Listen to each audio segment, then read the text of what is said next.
he's not going anywhere. He was elected by the people. He was elected as a duo with the president by the people. And so the only way he can, move from office is through the people. And, he's asked President William Ruto to intervene and speak to the Kenya Kwanza members of parliament who are pushing for his ouster. Well, he had so much to say, really, including the fact that he also said, former President Uhuru Kenyatta is the undisputed kingpin of the Mount Kenya region. So that is the conversation we'd love to get into this morning. Perhaps just to get into this coded message to which he was speaking, to just try and understand where does this leave his relations with the President William Ruto, where does this leave the Mount Kenya talk, because they say that is also something that is at the center of it, the Mount Kenya vote. There are allies who are speaking of betrayal, so who is betraying whom? And your feedback is highly welcomed across our social media platforms on EBN TV. Our SMS line is open 23059. Now, to have this conversation with me, I'm joined in studio by Muito Mureithi on my immediate right, who's a political commentator and analyst. Thank you very much, Muito. Good to have you back. And just next to him is John Kinuthia, who's a leadership and integrity expert. Thank you very much, John, as well, for your time this morning. Most welcome. All right, so gentlemen, before we get this conversation started, allow us to just listen into a short sneak peek of what the deputy had to say, accusing a cabinet secretary who is at the center of the impeachment, agenda, as well as money in question which was distributed to members of parliament. But let's listen into that first. You have seen people being called and being offered money to impeach the deputy president, to remove him from office, and all that nonsense that is going on. And I was saying, you see, some are elected by the people. And I asked the people directly whether they have a problem with my leadership. And they said they don't have. I drew my mandate directly from the people. And what I was saying, anybody who has a problem with my leadership, anybody who has a problem with my conduct, has every business to talk to my employer, the people of Kenya. Okay. Those are the people who make decisions over my conduct. Those are the people who can appraise my performance. Those are the people who can give an opinion as to what they think I'm doing, whether it's right or wrong. All right, so that is just a bit of so much that he spoke about. So, gentlemen, let's get this show started. John, I'll begin with you. Yes. You're a leadership and integrity expert, and he says anyone that has a problem with his leadership, the people will be at the center of that. But from where you sit, 2 years after they just completed, actually, they marked 2 years a week ago in office, ever since they were sworn into office. And now there's this rift that we are seeing at the center of it, just from the outlook. And you listening and just looking at this particular man, he seems troubled, he seems unsettled, and he's not happy at all, is he? Not at all. Firstly, thanks for having us here this morning. Secondly, we've seen this movie before. It's a very unfortunate aspect of both leadership and basically the health of the country as a whole, when you see the leader of the nation and his deputy at loggerheads. The third point is purely from a leadership point of view, and a lot of people confuse leadership and politics. There's a difference. If I speak purely from a leadership point of view, accountability always ends and starts at the top. So the buck starts and ends with the person who has authority. To him who is bestowed authority comes accountability. Many people confuse accountability for responsibility. Responsibility is usually delegated or otherwise assigned, but accountability is with the person who has the authority at the very top. The buck stops with them. That's the core and the crux of leadership. So anytime you see any leader having a problem or challenge with their deputies, in majority of the cases, the issue is at the very top, and there's a leadership problem. Now, in some rare exceptions, the problem could be coming from the deputy, but again, that's still within the purview and the scope of leadership responsibilities and accountabilities that the leader at the top has. So even if you have an errant deputy, maybe somebody who you feel is either overshadowing you or overbearing or in any other way, not playing their role in deputizing you and being your right-hand person, it's still within your responsibility to fix that. Now, that could be sliced and diced in so many ways because, it could simply be that the chemistry that was there between them has been lost. But going back to where we started, it's an unfortunate thing, and we've seen this movie before. Where I would caution the leader of the nation, His Excellency the President, is just like happened with his time, sometimes people are not as forgiving as one would expect when, you had a lot in the conversation where you said promises are being broken. You will remember the same discussion was had when His Excellency President Uhuru Kenyatta was in power, and it was said that you promised your deputy this and that and the other, and this particular kind of relationship, and then hand over and transition, and you're not keeping your promise. Now you're hearing the same thing said. So one, His Excellency the President would do well to learn from his own experience what happened, but secondly, going just a little bit deeper, all the power of the state, all the power within the nation is vested within the presidency. So he has the power of the presidency and the ability to fix these things once and for all.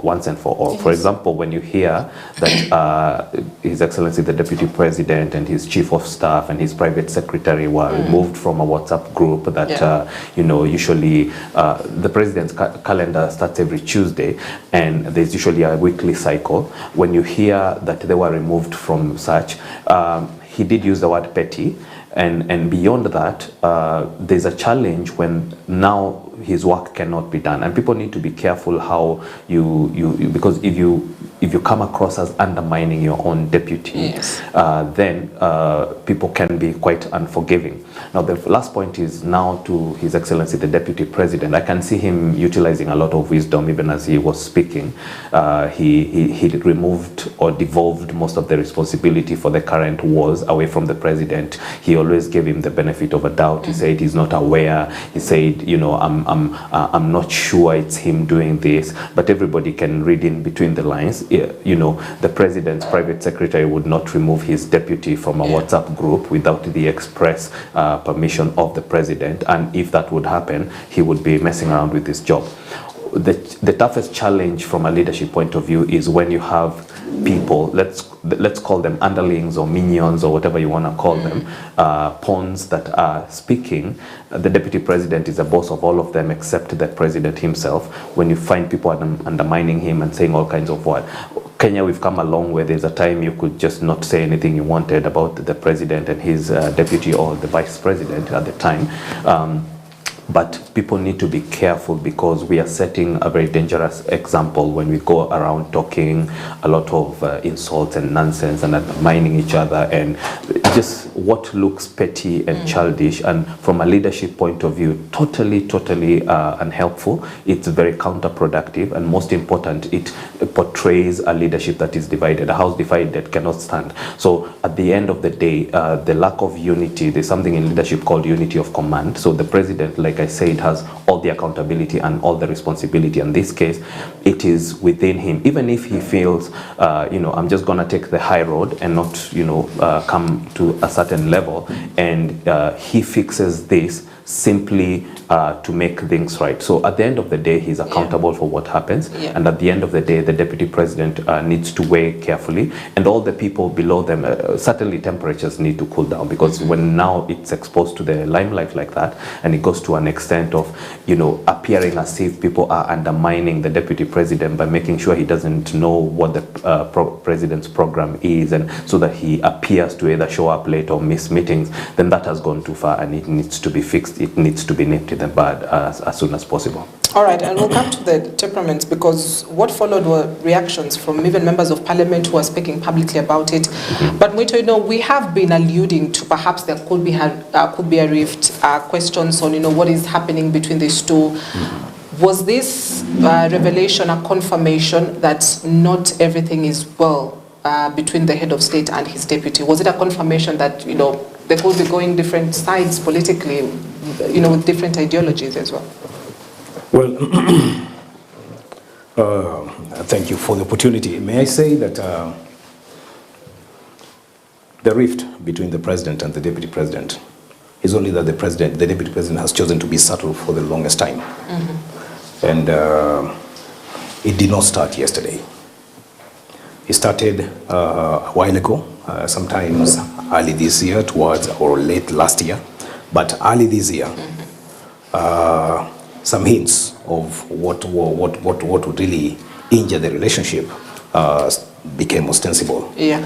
And much of it was well noted during that day when he was supposed to be with the president, I think in Nakuru, and somebody just ordered that he doesn't get, free ride from the government. I mean, from the government military vehicles or choppers, and definitely you could understand the rift, because this issue of 1 man, 1 shilling, 1 vote had already come in, and affecting a region where the person in charge of the docket, I mean, the ministry that is in charge of, what would have been for his transportation, that is defense, and Adan Duale to mention, the relationship was not so good.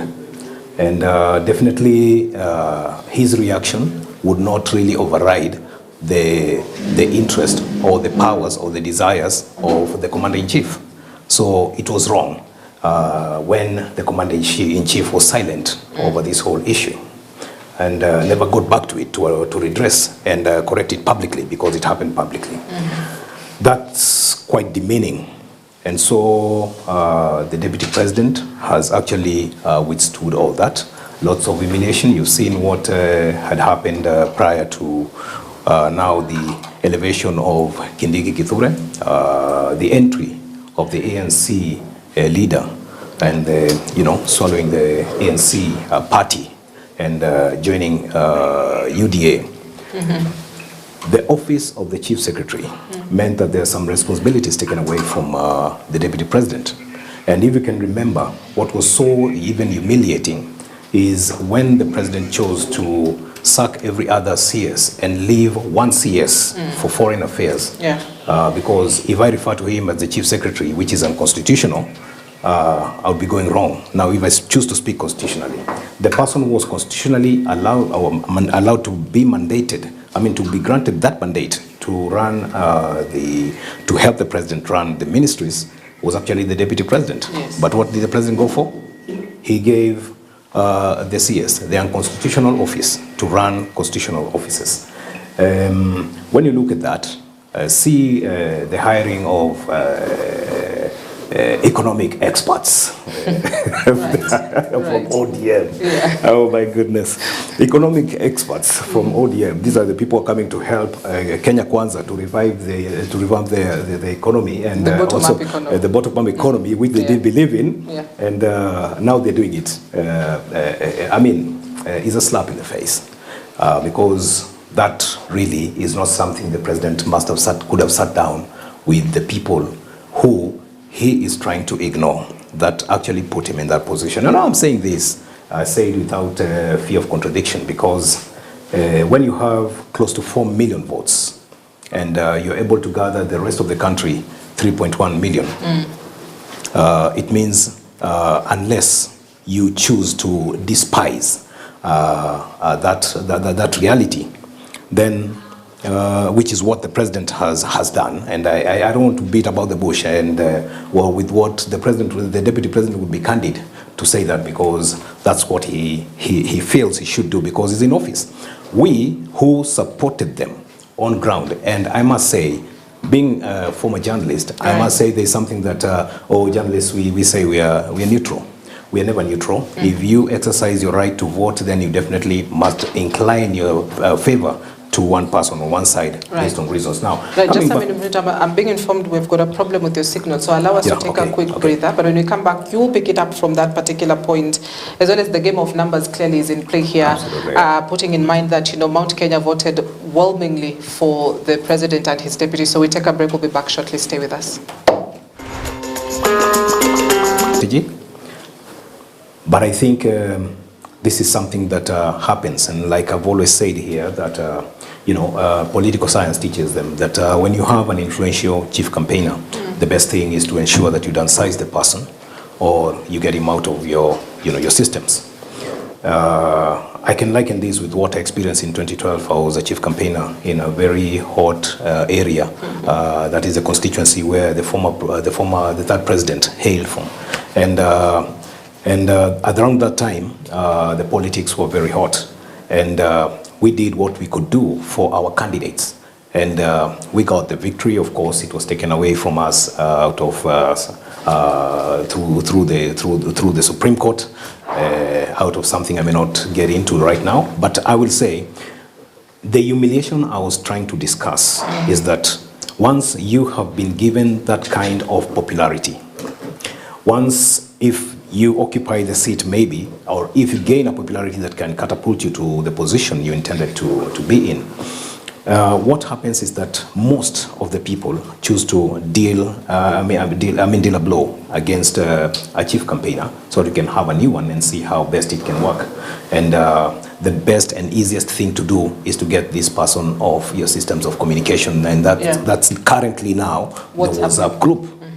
And which is what I experienced in 2017. So when I see Rigathi Gachagua talking about 2017, because I also complained as bitterly as Rigathi Gachagua is complaining currently. So he was right to go on TV He was right to go on air and say what he says, because the best medium of communication currently, even right here at EBN, you have a WhatsApp group that you communicate with, where even your boss has something to say in this kind of a thing. And not only here, I'm talking about many places, right. Including social where there's social bonding, we still have WhatsApp groups. And when you're taken out, definitely without explanation, is still another slap on the face of the deputy president. Why not just go directly to the president? He must have said it. Don't think he just came to the media to shout it up. He must have went to the president and told him, hey, and you heard several times he's saying, those guys, your peers, Akina Farouk and whoever, they mentioned their names. It's in public domain that they are kind of undermining the president, because they're the ones who actually manage the president's diary at State House and many other guys. So he complained. So if the president does not take any steps, it means he is the one who is actually running the game. And like he rightly puts it, the buck always stops at the top. Right. And this is what is happening. Yeah. So whatever warnings that he was giving to the president with parables came out open when he went to Marikiti Market, when he said enough is enough. And that is where now he is. And like he was trying to explain, the characteristics of the people of Mount Kenya, they are quiet, they observe, and when they make a decision, is a well-advised decision. In 2012, when the president, former president Uhuru Kenyatta invited William Ruto, the scars of 2007 was still fresh, and the people hadn't forgotten. But the language we coiled to convince the people on why we should forgive and move on was meant for that time. And it was in whose favor? The president. Now, he did his part very well between 2013 and 2017. Come 2018, when he was kicked out, the Mount Kenya people kept their promise, took William Ruto, gave him a safe haven, gave him a place where he could actually rest, calm his nerves, because he was actually strained beyond human ability to contain that kind of a pressure. So they took him, they kept him there, they gave him a ground to, pour out. And that's how come he spent all that time in Mount Kenya. It was not his strategy.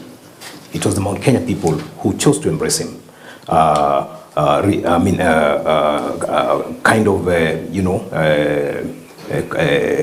Rewarding him for the good work and support he offered Uhuru Kenyatta. Right. Now, when he experienced all that, he kept on vowing during campaigns, if I get this seat, it won't be the same for my deputy. And what's happening? Him took 5 years for him to experience, actually 6 years, for him to start experiencing what he experienced. But him, he has only granted 2 years. Rigathi Gachagua 2 years. What does it do? It's actually opening the wounds of 2007 of betrayal and hatred that he's actually introducing. Not that it's heading towards any form of a war, but political instability, as in the politics will not be the same. Yeah. It will not be as calm, because 2027 will now be open for anyone now to begin to campaign for presidency. Like you're seeing ODMK, Kalonzo Musyoka is running for it. Anybody else will now begin, because a breakup of UDA is imminent right now as we speak. Because if the united 1 million, almost 1 million votes that were granted to Azimio through Uhuru Kenyatta is with Rigathi Gachagua, and you can confirm that with what you see on the ground. If that carpet is pulled from the feet of the president, Yes. it's not going to be easy politics until 2027. And that is what his deputy is warning. We don't Right. want to take that direction. Right. I think he was warning the president to, salvage the situation, earlier the better. Right. The buck stops with the president. Yes. He basically has the power, as Gachagua has said, to make a call and tell the members of parliament, stop speaking this way, don't do this way, call a parliamentary group, put the house in order, put the UDA party in order. But why hasn't he done it to this point? So firstly, he's done it before, so he can do it again. Secondly, what struck me during the interview that was aired was that the deputy president came across as believable. He came across as, he calls himself a truthful man. Yeah. And you could see that he was training to remain discreet. So he was, for example, saying, he could not discuss matters of operational or, And security issues. Yes, regarding the presidency. So the bottom line is, the moment the president would want to shut this down, he could, and he needs to. He needs to, because again, he doesn't need to look far. He needs to remember his own experience. So now it is his words that are counting, because he did promise the nation that the way he was persecuted or taken through a similar experience within the last presidency, he promised the nation he would, within his administration, not take us back to that. So what's changed? So unfortunately, politics is so dynamic that sometimes people, and you hear this word a lot, the people around him. This is a very common phrase, and we had it even during the days of His Excellency President Uhuru Kenyatta. The close friends, the allies, the advisors, the key political allies, the right-hand people. Now, many people have listened to a little book called the 48 Laws of Power that says, you should not undermine your master, or rather you should not outshine your master. Yet, at the end of the day, like I said, it all boils down to the person who has the accountability. So my take on the matter is that, one, the president does need to tame down the temperatures. He does need to, manage the currently unleashed attack dogs. And more importantly, he does need to appear to bring unity and cohesion to the leadership of the nation. And this is why we have so many challenges as a nation. So the average Kenyan is not, I was going to say is not an idiot, and I'll say it anyway. The average Kenyan is very, very bright. They can read in between the lines. They can see what's really going on. And you hear the phrase repeated so many times. We have so many challenges as a nation. Why are we, focusing on this bickering, these domestic issues within the household of the presidency? It is important that the nation remains united. We have so many challenges that if rifts like this begin to appear from the very top, then you can certainly, it never goes well. Let's put it that way.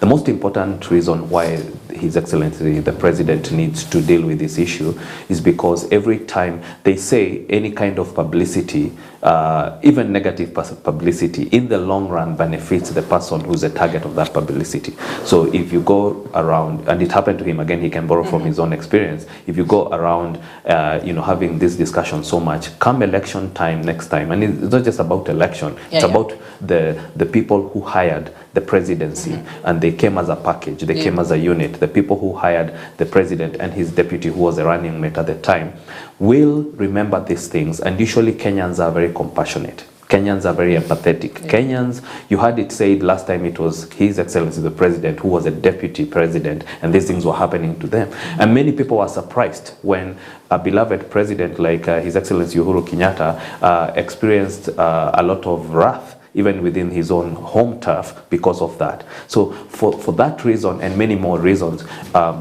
it is necessary to manage this situation in a way where the president comes across as human, comes across as compassionate, empathetic, comes across as a leader who can manage his own household. If let's call it a marriage. People call it a political marriage. Yes. If you're married and your wife is going around even on air and just talking about you, and bedroom matters, living room matters, outside the door matters, within the gate matters, at the end of the day, yes, it is a reflection of that person individually, but it is a reflection of the head of household, because the whole household is under that person's leadership. Yes. It is important that from a leadership perspective, this thing is tamed in the bud, because now look at, we are spending time discussing a relationship between our president and his deputy when the country has so many challenges. Also, we are spending time, I know people are attributing tribal overtones to it, and it's very unfortunate. I've said it again and again. We are currently in a transition from tribal-based politics to issue-based politics, and that's why I say the Kenyan citizen is very intelligent, and now they've learned to pass political issues, even if not out of necessity, but out of the challenges economically that people are feeling in the pocket, out of the socio-economic difficulties we're having as a nation, out of the political challenges that now have emerged. What will happen is that people will be very unforgiving. So my advice to His Excellency the President is that this issue needs to be dealt with.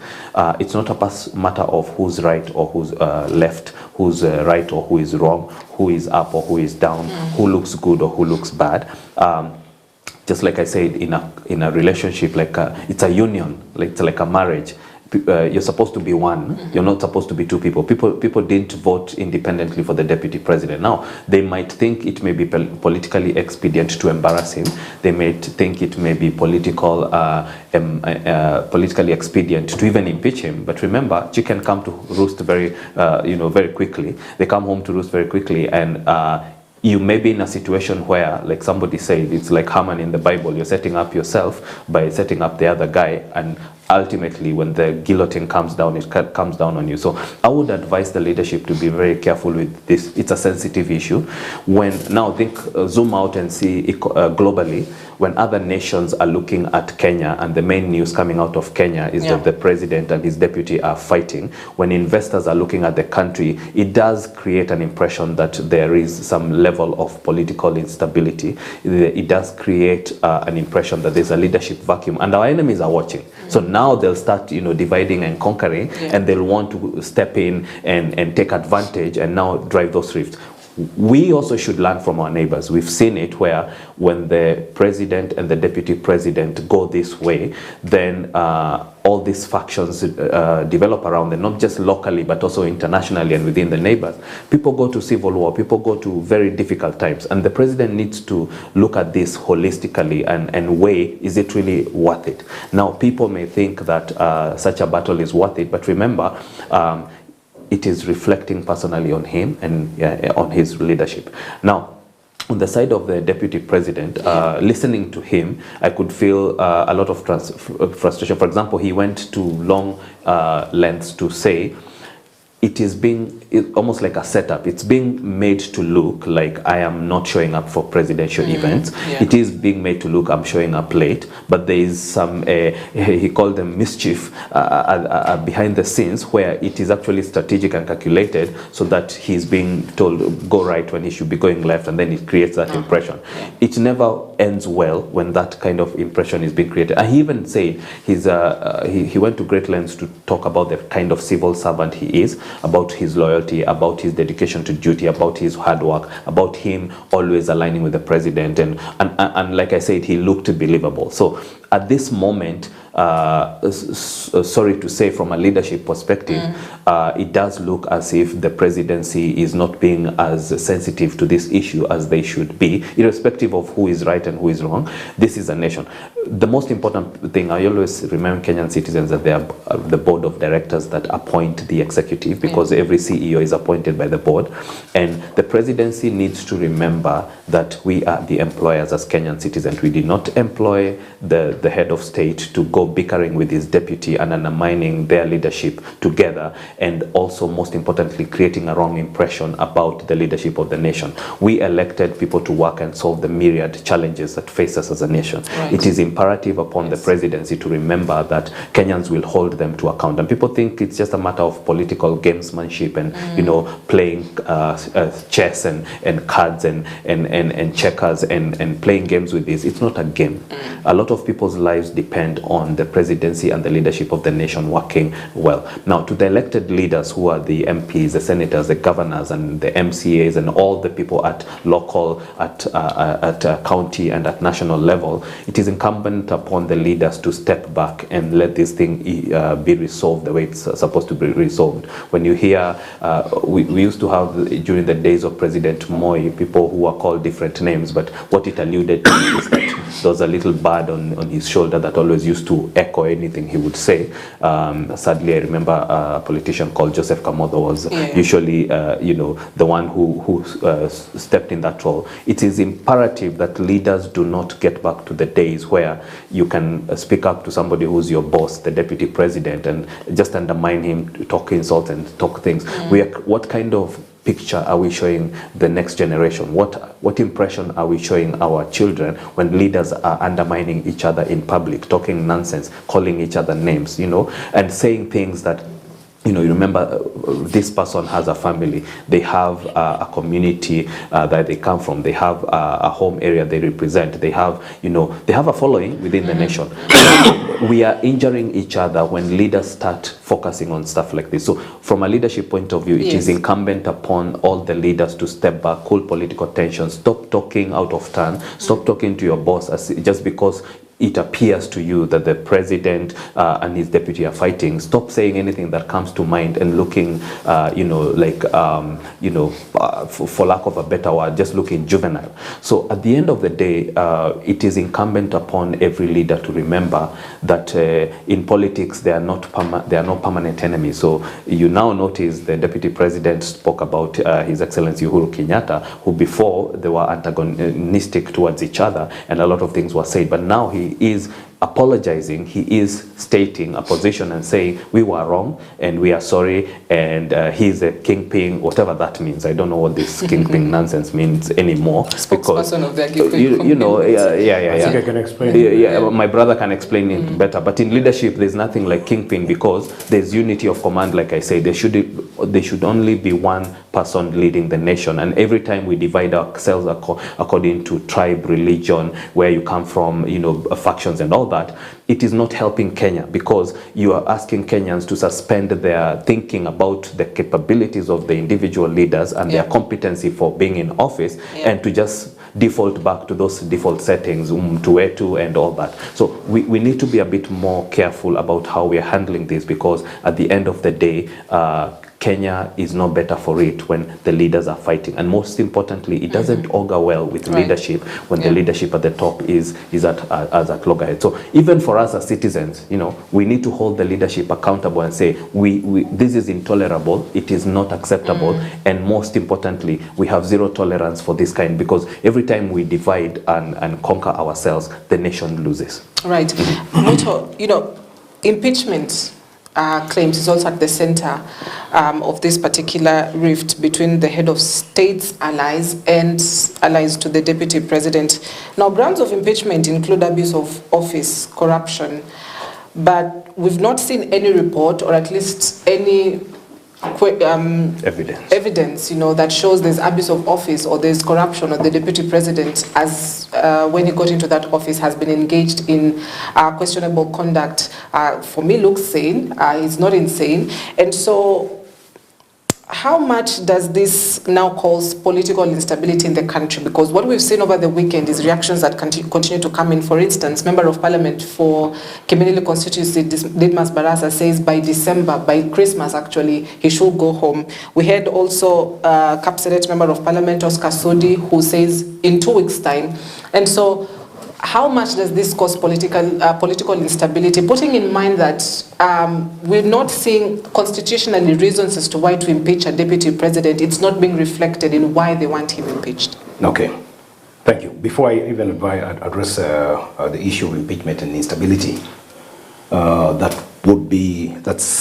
is simmering at the moment, I would explain what kind of instability he was referring to. However, I need to clarify a few points because we're speaking to Kenyans.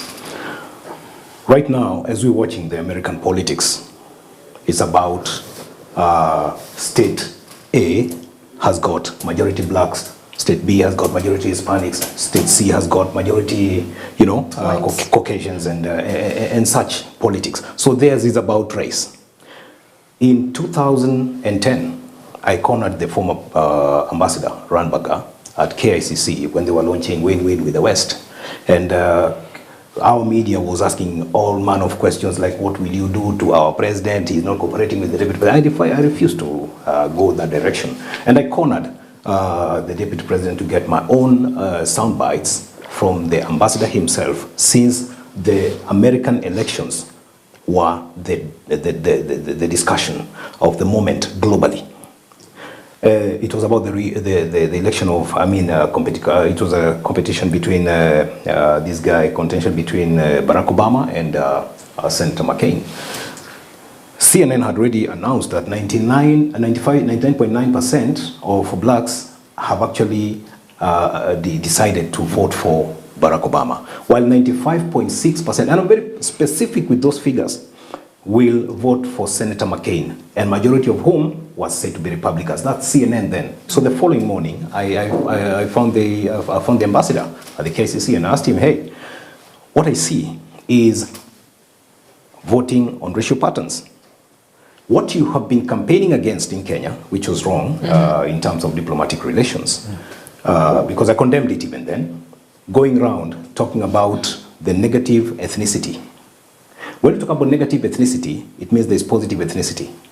So what are the basic principles of positive ethnicity? Can Kenyans embrace positive ethnicity? We had cohabited before the new constitution for over, I think it was 45 or 50 years, with the 45 tribes in agreement, until a constitution and civil society came in to tell us that Kenyans cannot stay united, while we had succeeded staying united, 45 tribes, and we will make a constitution that will now begin to discredit your sense of belonging.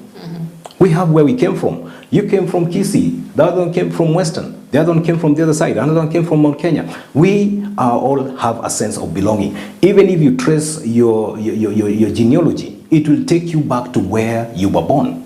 So we cannot override that. Unlike Americans, who are actually settlers from Europe and Africa and Southern America. You see, we must be realistic when we're even discussing this with those people. We are Kenyans and we're natives. This is our land. So when you talk about being a Turkana, it's just a matter of a Turkana deciding to be a friend to a Kikuyu, regardless of what the Kikuyu believes in, as long as he doesn't join my faith. But friendship, we can cultivate on that one. So the issue of focusing too much on negative ethnicity, there's a positive ethnicity that we should embrace. You're a Luya, I'm a Kikuyu. As one of the leaders said, that our names betray her. You're Nanjala, I'm Moreidi. That means that, that I come from Mount Kenya, you come from Western. It's a matter of choice to decide to be a friend to you, or to love you as my fellow Kenyan, or choose to see you as a Muluya. or you choose to see me as a Mkikuyu, and whatever entails that. Now, away from that, even the Kimilili member MP. of parliament, he had to go back home to make sense to people who can understand him speak all the things that he was saying, some of them which were just malicious and they were untrue. They are not even on record, even in our dailies, or even unanswered in parliament or anywhere. But he had to say it because he wanted to incite a community against Rigathi Gachagua and the decision they had taken to justify why the deputy president can be impeached or would be impeached. Now, coming back to the impeachment thing, it's real. And it has been as real as the day the deputy president said, this plan is there. Majority Leader Kimani Ichung'wah says there's no plan. That is Kimani Ichung'wah saying it when he realized the mistakes that he had done with the people of Mount Kenya. So right now... So he's lying. Yeah, Kimani Ichung'wah is lying. Kimani Ichung'wah is lying because you heard what Malala said, and you know that the deputy president said it earlier, and then the president said, wachaneni na hii maneno. And for a moment, like 2-3 weeks, that thing went lull. But today, it's up. And yes, we know that they had already alluded to the numbers being invited from ODM to support those people who don't like Deputy President Rigathi Gachagua, to kick him out through the vote in Parliament. However, I wish to remind them that much as they'd like to capitalize on the lacuna in our constitution, that does not really clearly state that there would be a public participation, yet we own the sovereign power that we have delegated to the parliament, which is integral, which is going to play an integral role in impeachment. The judiciary, which will have to form a tribunal. The Senate, which also will form a committee to discuss these things. They are actually riding on what we call delegated powers according to Article 1 of the Constitution of Kenya, because all sovereign power belongs to the people of Kenya. Now, if whatever they do, and you have been delegated responsibilities and powers, it means there is one who has delegated the responsibility to you. So who's the boss? Who ought to be considered what he says about something like impeachment? So impeachment was made to be a preserve of the parliament, the Senate, and the judiciary. Yet, parliament and Senate, National Assembly and Senate, are actually representatives of the people by vote. Which means, if there's people who took them to parliament, they took them by vote and personal volition, and that's how come they voted for any member. The same thing they did to the president and his deputy on one sheet. Is the same principle that should be considered. If these people acknowledge that the masses are the ones who voted them in, then the masses have the power, and is a power that is constitutional.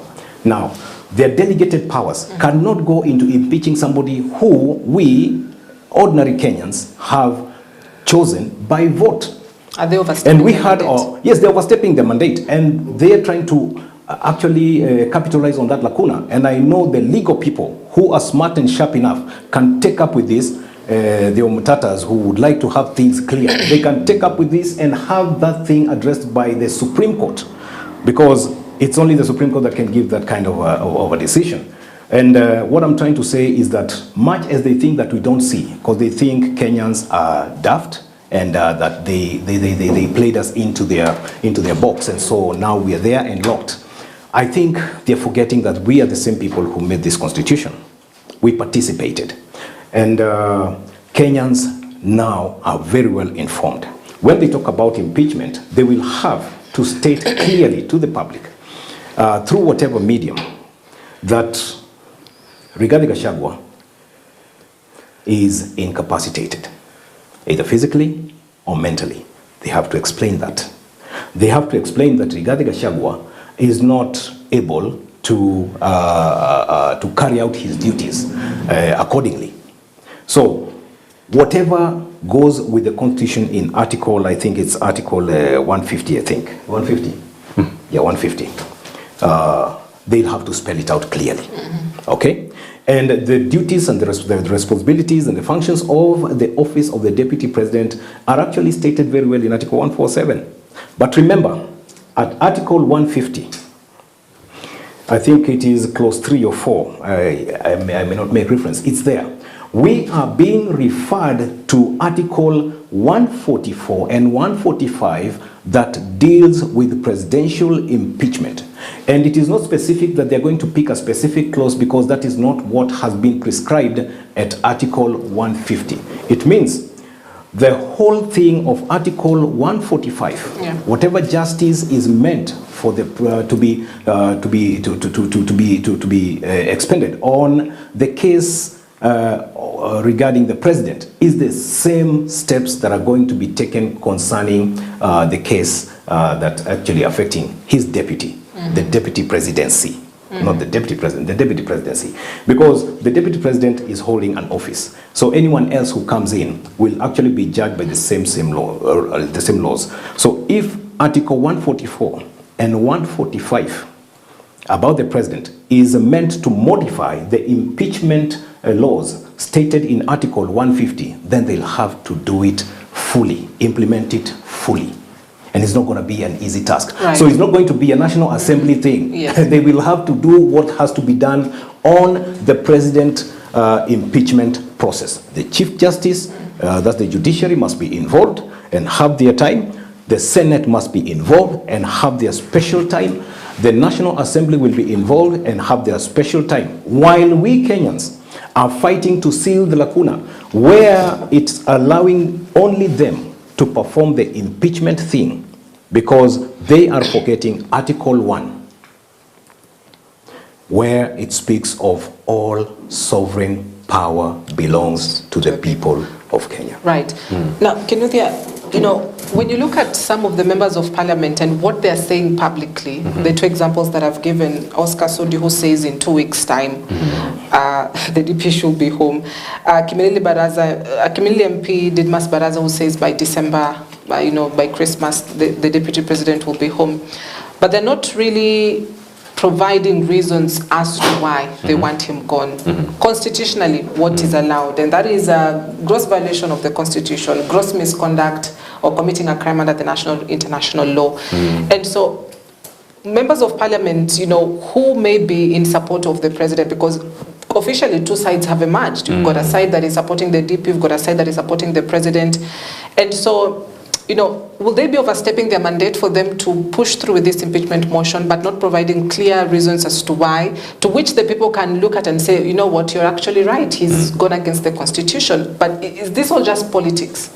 If you allow me, I beg for interjection. I know you won't forget his points. It's a question Right. very well. There's something about instability that the deputy president referred to, which I would like to clarify. The instability that the deputy president is talking about is not about a civil war, civil strife, or clashes, or tribal clashes, or something, because I believe people think that when he talks about Mount Kenya has got several tribes. It's not about tribal clashes. It's not about war.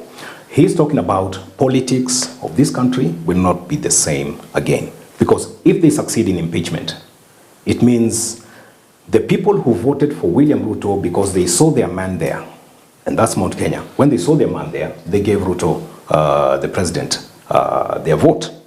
If these people pull out, they'll begin their politics for 2027. Let's spell it as it is. So this is all 2027? Yes, and which means new political formations will come around. And there's going to be lots of dynamics that will fall in place as this gentleman, Didmas, celebrates the December whatever Mbuzi. He does not remember that if the Right Honorable former Prime Minister fails to capture the AU seat, he's back to default and to play the local politics. All right. Either he's going to be on the government side or on this other side, but even ODM politics is not going to be the same. So new formations will come 2025, and I'm hoping this is what the president is actually allowing or introducing to the politics of this country. So that's the instability. There will be politics from henceforth until 2027. All right. Yeah.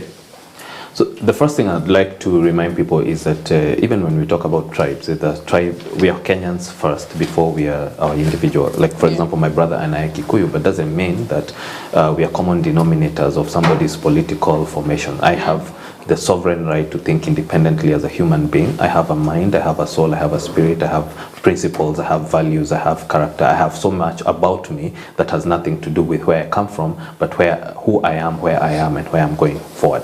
I'd like to remind people there's a tribe in this country called the young people, and these young people don't know tribe or tongue, and they intermarry their friends, their relationships, their boyfriends and girlfriends, and the overall ethos of being young in this country is moving away from that political inclination. So I'd like to remind people that there'll be a wild card in the next election, and it will be the tribe called young people who identify as Kenyan first and don't need or wish to be drawn into the political polarization that we've come to know as a country. And secondly, purely from a political, from a leadership point of view devoid of politics, as a nation, it is imperative that we move beyond that, because it never ends well when people start aligning themselves according to this faction, this tribe, this, the other. Now, to answer your question, with regards to the people calling for impeachment, there's something called a self-fulfilling prophecy, which means you set up,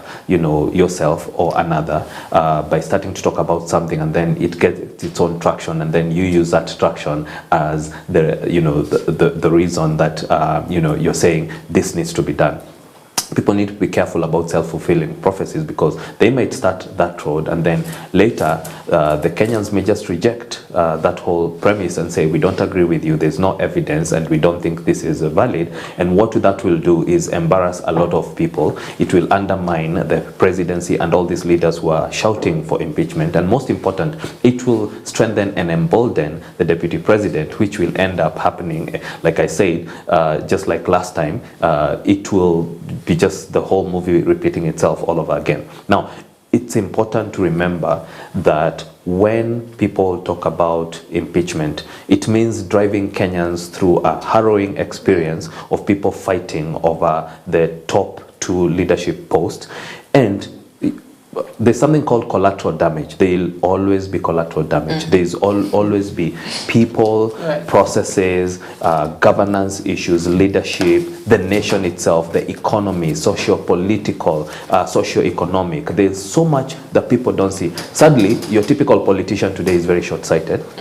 That's why you see people eating their words after they've said very bombastic things with a lot of hot temperatures, and they look all ragamuffin, just declaring this and that and the other, and later they have to come back and eat their words. So it's important to remember that we need to be long-sighted and not short-sighted about such things, because the moment you take the country into that kind of downward spiral, nobody wins, but a lot of, one, like I said, there's collateral damage, and then there's unintended consequences, right? When you go down, I had my brother trying to explain the whole issue about the consequences of what's going on, but a lot of them are not known, because human beings are human beings. People react differently to different situations. So there's a lot of caution that needs to be exercised. There's a lot of what is called prudence, seeing ahead. There's a lot of wisdom, and this is a time for sober minds to prevail. This is not the kind of game that people want to enter into. So when people start talking about impeachment, for example, my brother referenced the Constitution, and it's sad that some aspects of our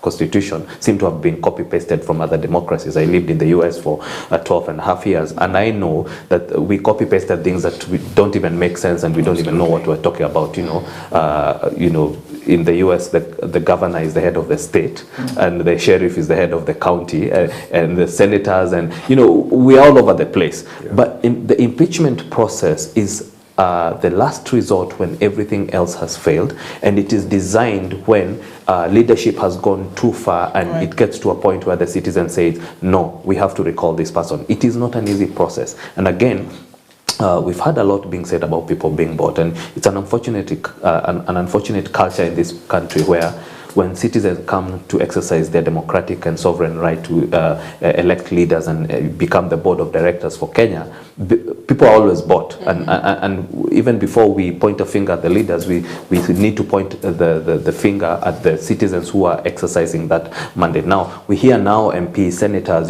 people will be voting or who are involved in the process. Even now, the minions who are talking up, when you hear there's a meeting, people are being bought and paid and facilitated allegedly. And all that, allegedly. So we have to get to a point as a country where a leader cannot just suspend their individual principles and leadership mandate and just go one direction because money was poured. And I am saying it's becoming a self-fulfilling prophecy, because what will happen is people will be very surprised, these leaders, when they end up realizing that Kenyans have very little stomach for this kind of nonsense going forward, because people are suffering at their pocket level. People are not being able to feed their children, take them to school, exercise even their household duties as a husband and a wife, a father, mother, a brother, sister, children. Everybody is not doing, we are not doing well as a country. So when we see our leaders who we elected focusing on issues that should have been solved, these are private, quote-unquote, bedroom issues within the presidency that should be solved there.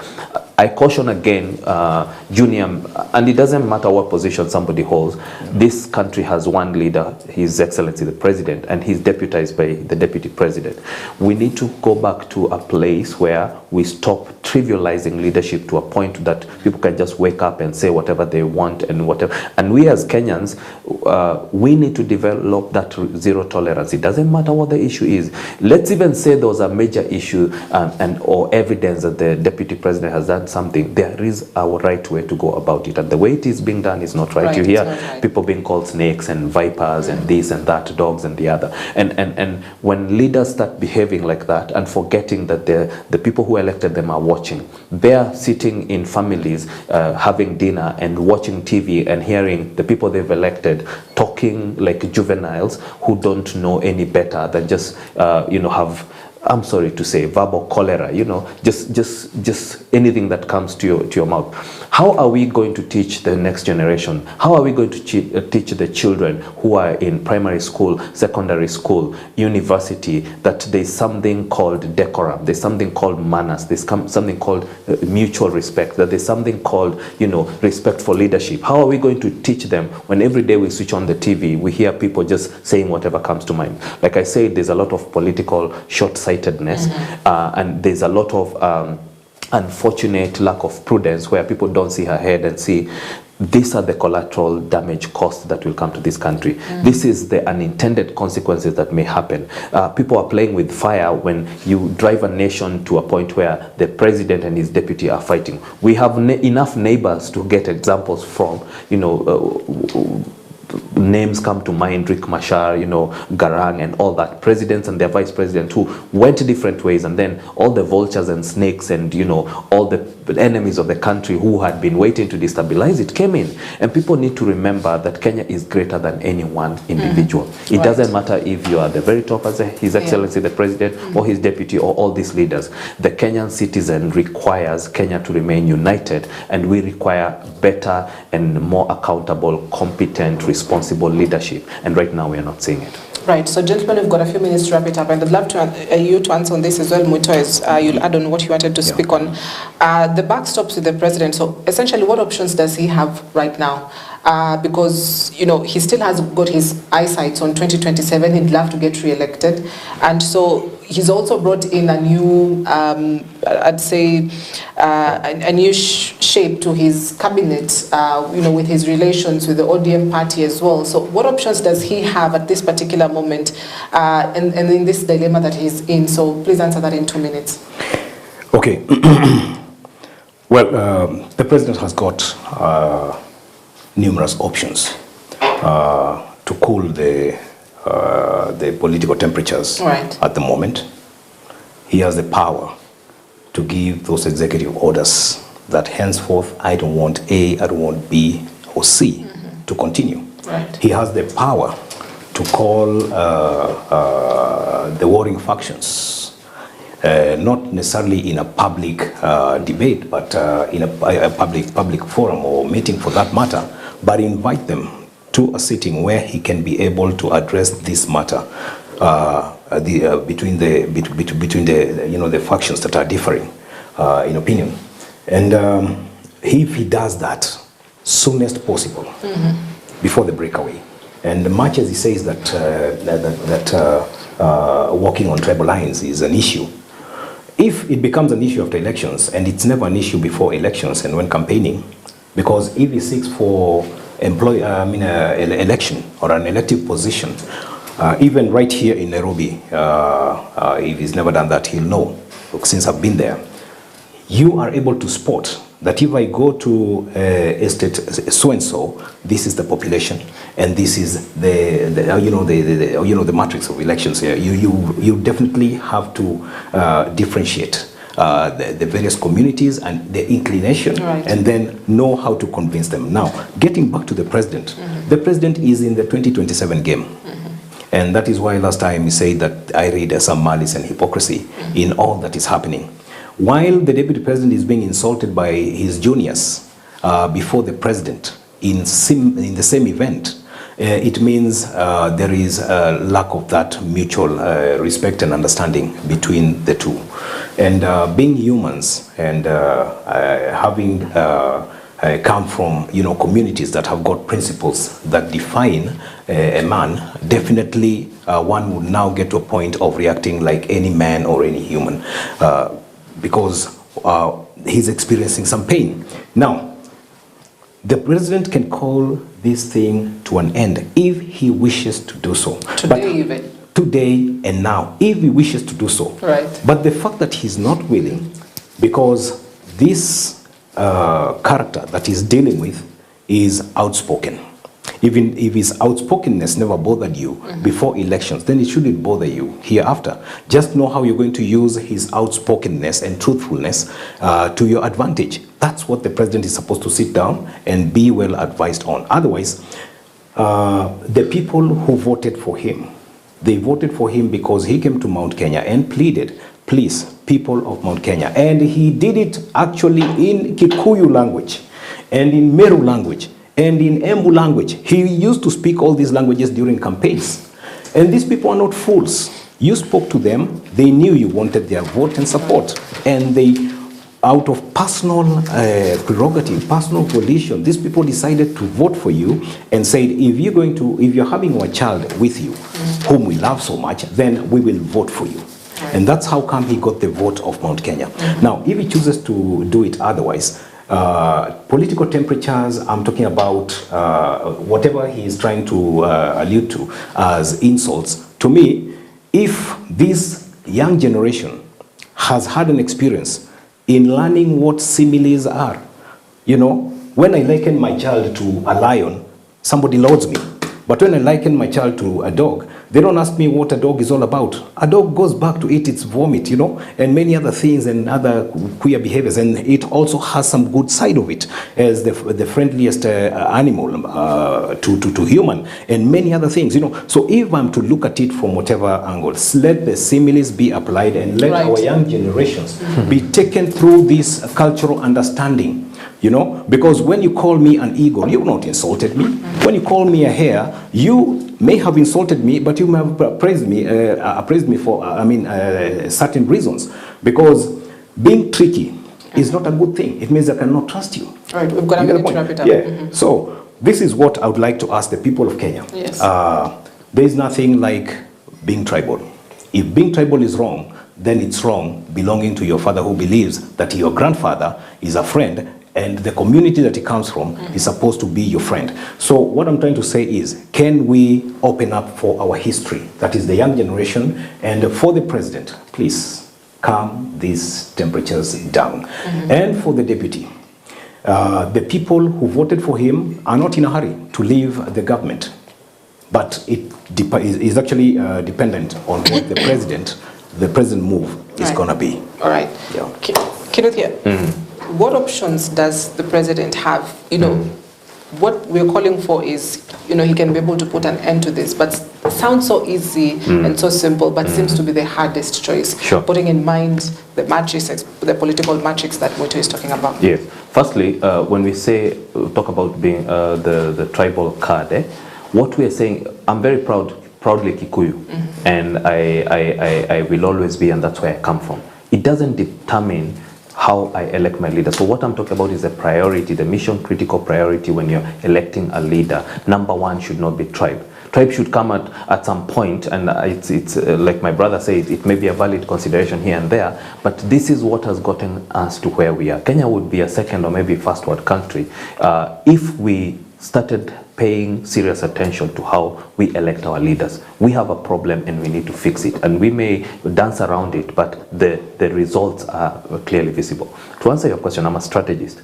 The president is obstructing the many options that he has to, let's talk about 2027. If this is about succession and this is about the next election, then the options are becoming tricky. Any strategist will tell you the more you divide your armies, go right, go left, go up, go down, and you try to cover all parts, you can't protect the whole border of Kenya. At some point they'll be uncovered. So the more you're dividing yourself, you're dwindling, and I'm glad my brother is agreeing, you're dwindling your strategic options to a point now you have so many balls in the air, you'll have to watch all of them. So my brother properly stated the role of the former prime minister and his political options and all that. And now there are so many balls in the air that managing them, you cannot herd cats. That's the easiest way to put it. Yeah. Secondly,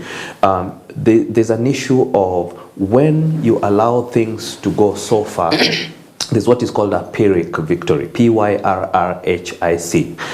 refers to King Pyrrhus, who defeated the Romans. Mm-hmm. But a Pyrrhic victory is one that comes at so great a cost that it actually is a loss because it finishes your ability to actually claim victory. So the president may win in the battle because, remember, in Kenya and most nations, political power at the very top, it's almost absolute. The person who has the reins of power until they are out, and we learned a great lesson in the last administration that it's not necessarily infinite. At some point, your power will start peaking and dwindling.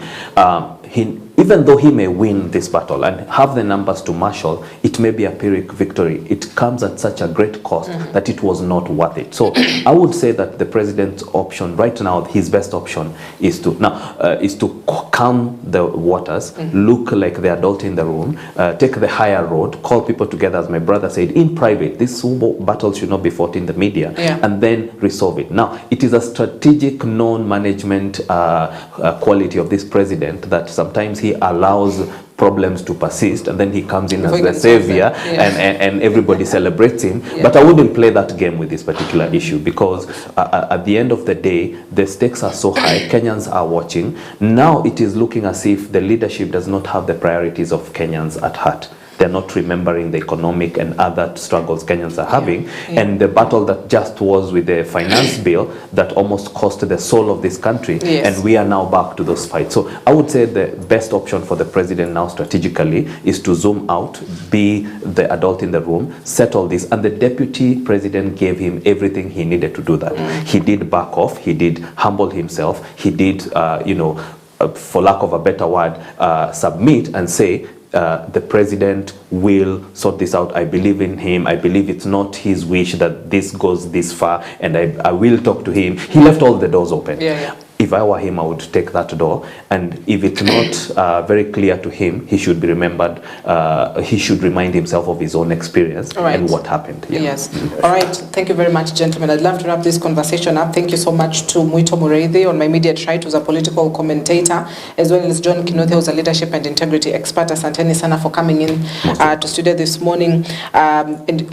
You've always predicted right, and you said in 2025 you're looking at a breakaway.